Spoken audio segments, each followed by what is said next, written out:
Located in two of Turkey's major cities, Izmir and Gaziantep, with offices and production facilities, Mima Tarım represents a reliable and strong production approach in the food industry. We offer our customers and business partners transparent and sustainable solutions that meet the highest quality standards.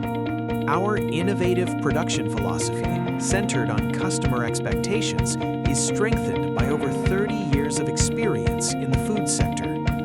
With more than 70,000 square meters of total production area and ongoing investments in modern, environmentally friendly factories, we continue to grow, providing our customers with services based on a strict commitment to food safety and hygiene across all our facilities. In Gaziantep Nizip, at the heart of pistachio production, our facilities process a wide range of products, from raw green pistachios to roasted kernels, with an annual processing capacity of 8,000 tons of pistachios. At our İzmir Kınık facility, we produce corn snacks, protein and chickpea chips, tortilla and pellet chips, as well as protein and energy bars.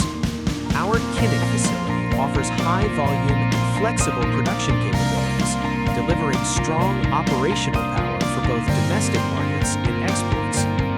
Thanks to our extensive logistics network, we deliver our products to global markets quickly and reliably. Mima Tarım, with a production approach aligned with international food safety standards, focused on quality and sustainability, produces the food solutions of the future today. Mima Tarım, bringing quality, trust, and flavor from the soil to the table.